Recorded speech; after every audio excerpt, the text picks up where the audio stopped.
it's about that time, baby, about that time. Shout the cock out for Johnny Long, Hobo Depot. Oh boy, who the, what the? Yo, man, they can't see your face, son.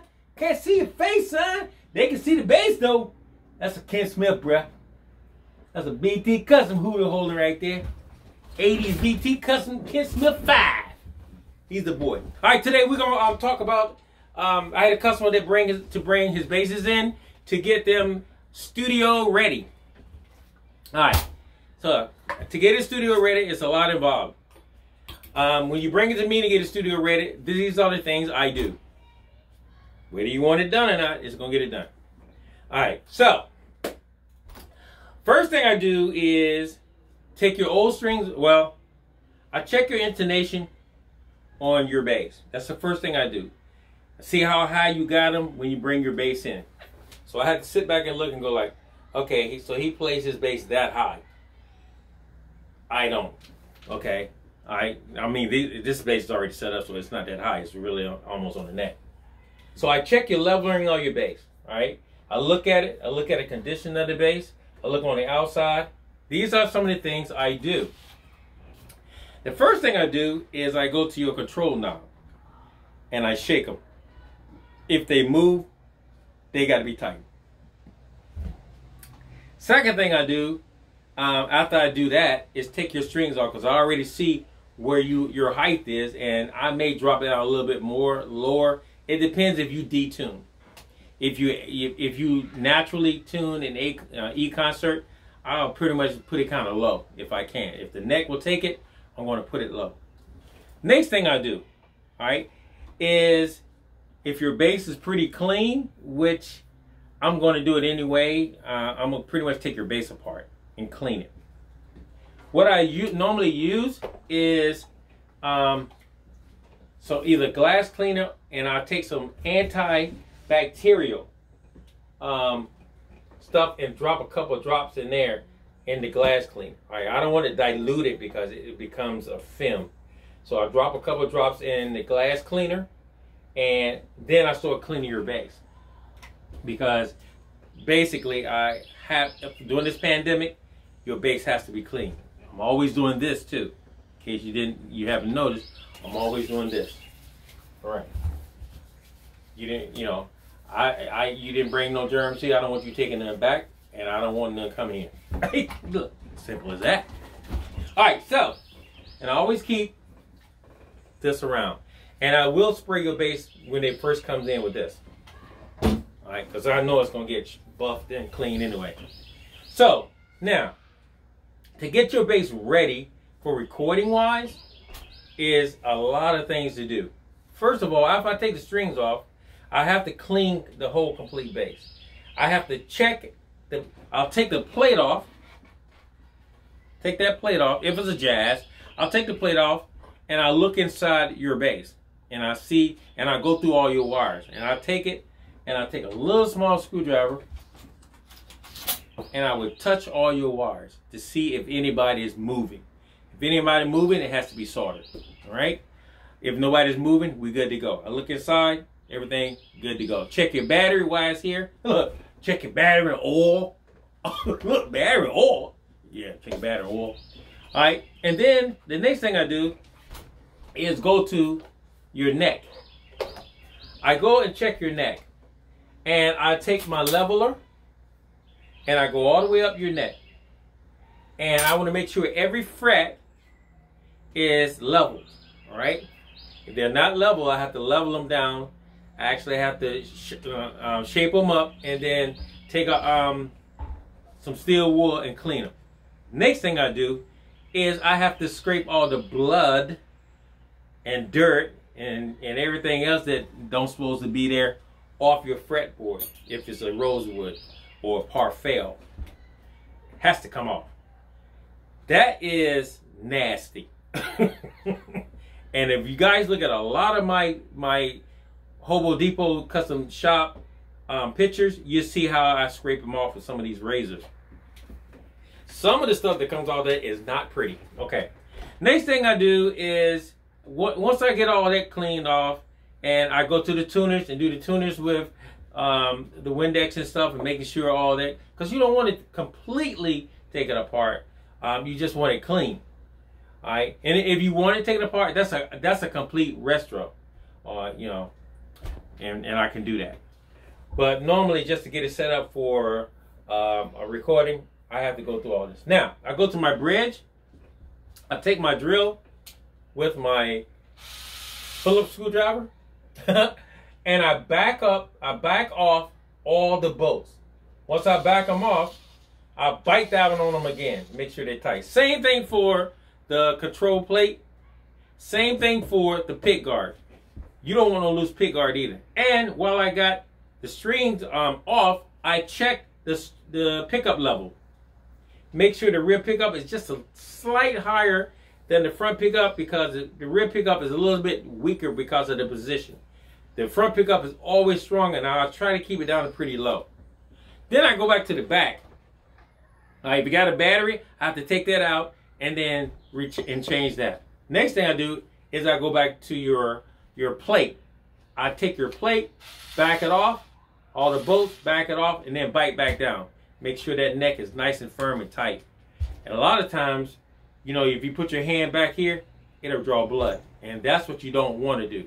So then I have to take my file and come in here, and I have to file all that excess metal down that's been tearing up your shirt and coat.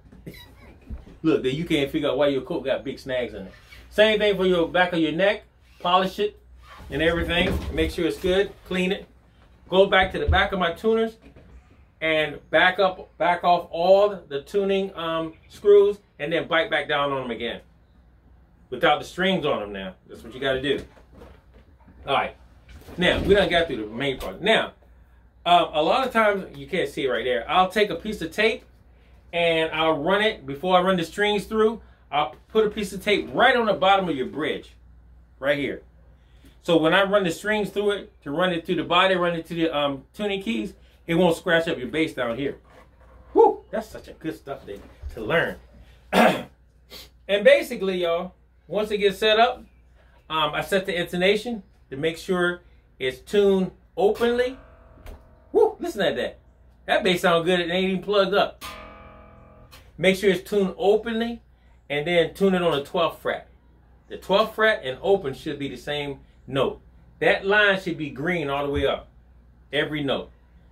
Then if I do that, I come down to your last fret, and I go from your last fret all the way down up. I go up 1, 2, 3, 4 frets.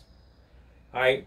Once I go from the last fret to 4 frets, that tells me I ain't got no buzzing thing happening. And then I start doing chords and stuff on it. So this is quick, y'all. And the next thing I do is go into your strap locks. Back them out, tighten them down. You do not want your bass falling all to pieces while you recording. That could be beyond ugly.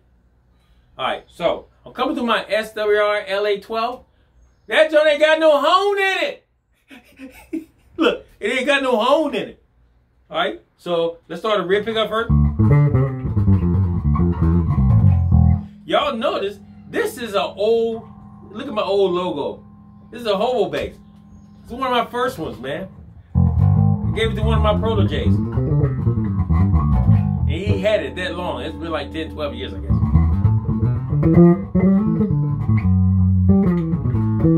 Rear pickup.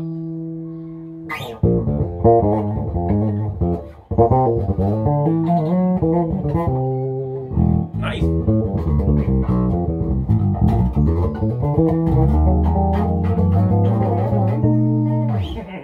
Alright, and this is all bass. On both of them, all bass. Listen to that thing though. You better go, boy.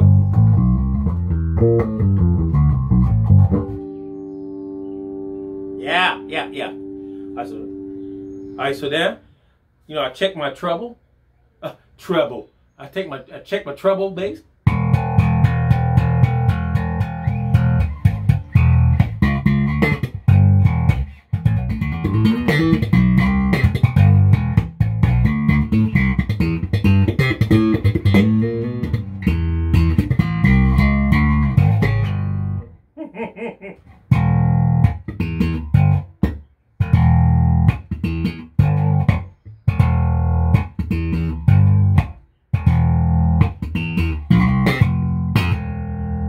Y'all, listen. Well, she ready. Oh, she ready. And she passive at that. All right, in case y'all didn't know, guys, I hope y'all got my CD already. If you didn't know, the first song I did was King Nimrod. The second song I did on this bass just a few seconds ago was Maybell's Bean Soup. That's the funky joint. All the funky to me. But those are the things you have to look out for. Make sure you don't change the gauge of your strings before you go in the studio, because it will give you a different feel. A lot of people are like, yeah, I'm thinking I'm gonna put a bigger gauge on it, man, so I can get more thump out of it. Okay, if you ain't been playing that gauge, you're gonna have to reset your whole bass to put that thicker gauge on it, because it's gonna react differently. Your neck will react differently. So you want to actually, guys, you want to send it to a good luthier or a good repairman that's capable of doing the things that you want to do and making sure your bass is capable enough to do that session without no worries. So once again, guys, thanks for coming by to Hobo Depot. Please share. Please like. Please subscribe. Please keep praying for us. We all need it. We pray for you guys every day. And Hootie, make sure you make sure you get my CD. It's called the Johnny Lee Long and Band. And it's called The Walk. And also I have, where my shirt at, man? Oh, man. Oh, there it is. Look. Can y'all see it? Wait a minute. Hold up. My new Hobo Depot t-shirt. All right, so the t-shirt is $35. That's what it is. The t-shirt is $35. It comes in, I don't have small. All right, so guys, I know a lot of you, I would love to be some of you guys' sizes, but I'm not small. I'm a kind of big guy.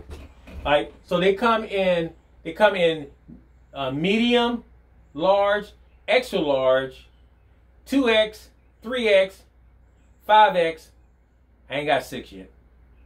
But they run kind of small. So if you kind of a medium, a small, I would do a medium, because the medium would fit you pretty much good. These the t-shirts are pure cotton, all right, and they wear well. They really good materials, and I tell you, I love my logo, y'all. And then also, guys, there's another t-shirt coming out with my boy on it, Hootie and Shadakaka. That's coming out too. So I got maybe 3 more t-shirts to come out, but this one right now is it. So you guys want to order, it's $35. What you can do is you can hit me up on my email. My PayPal is BOOT. Let me write that down, because a lot of you keep, even though I say it on film, a lot of you guys like, yo man, hit me with the site. So I'm gonna do BJAK7 at yahoo.com. Bootjack7 at Yahoo. Can y'all see that? So it's bootjack7 at yahoo.com. BOOTJAK7 at yahoo.com. It's the same thing for Zelle too. If you want my Cash App, it'll be this.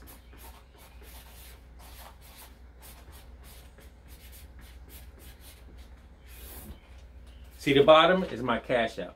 Cash App is $BOOT, $BOOT,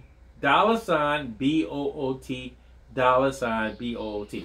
All right, so now check out the package deal. Now there's a package deal. You're like, what? What do you mean a package deal? Oh yeah, I got things rolling in this joint, baby.